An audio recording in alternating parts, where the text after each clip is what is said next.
Beragam peristiwa terjadi dalam sepekan terakhir. Berikut GoTV News merangkum berita-berita yang terjadi dalam minggu ini. Presiden Prabowo Subianto resmi meluncurkan Badan Pengelola Investasi Daya Anagata Nusantara di Kompleks Istana Kepresidenan Jakarta, Senin 24 Februari 2025. Danantara akan mengelola aset 7 BUMN besar, yakni Bank Mandiri, BRI, PLN, Pertamina, BNI, Telkom Indonesia, dan MainID.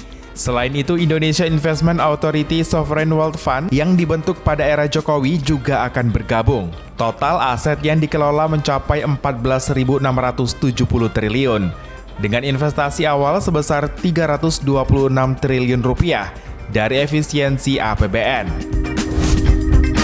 PT Pertamina membantah tuduhan pengoplosan BBM jenis RON 90 Pertalite dan RON 92 Pertamax yang dikaitkan dengan kasus korupsi yang tengah diselidiki Kejaksaan Agung. Vice President Corporate Communication Pertamina Fajar Joko Santoso menegaskan bahwa seluruh BBM yang dijual Pertamina telah memenuhi standar Ditjen Migas Kementerian ESDM. Ia juga menjelaskan bahwa penyelidikan Kejagung lebih fokus pada ketidaksesuaian dalam pemberian RON 92, bukan praktik pengoplosan BBM. Pertamina memastikan distribusi Pertamax tetap sesuai spesifikasi dan aturan pemerintah. Seorang petugas pemadam kebakaran Kota Tanjung Pinang ditemukan tewas gantung diri di rumahnya di perumahan Mega Mas Residence, Jalan Setimun, Kelurahan Air Raja, Senin pagi. Korban berinisial SW ditemukan tergantung di kusen pintu kamar rumahnya menggunakan tali. Jasadnya telah dibawa ke RSUD Raja Ahmad Tabib untuk dilakukan visum. Sementara itu, polisi masih menyelidiki penyebab pasti korban nekat mengakhiri hidupnya. Gelombang pemulangan pekerja migran Indonesia masih terus berlanjut. Pemerintah Malaysia kembali mendeportasi ratusan pekerja migran Indonesia yang tidak memiliki dokumen resmi. Sebanyak 133 pekerja migran Indonesia tiba di Pelabuhan Internasional Seri Bintan Pura Tanjung Pinang pada Selasa sore.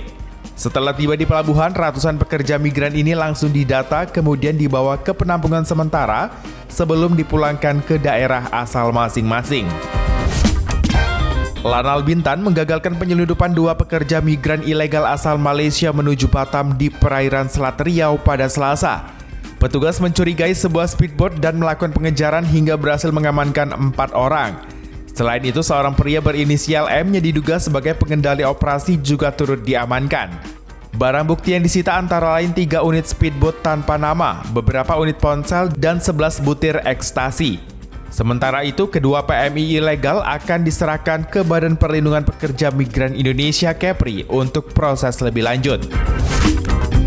Kejaksaan Negeri Bintan menetapkan 7 tersangka dalam kasus korupsi pengelolaan wisata mangrove di Kecamatan Teluk Sebong, Kabupaten Bintan.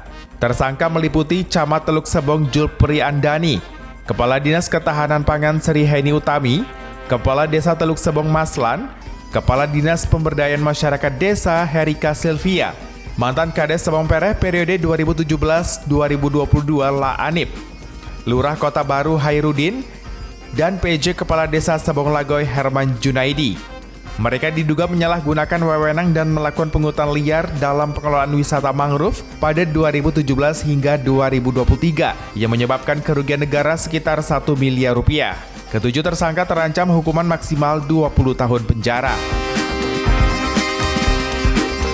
Tim redaksi GoTV News melaporkan.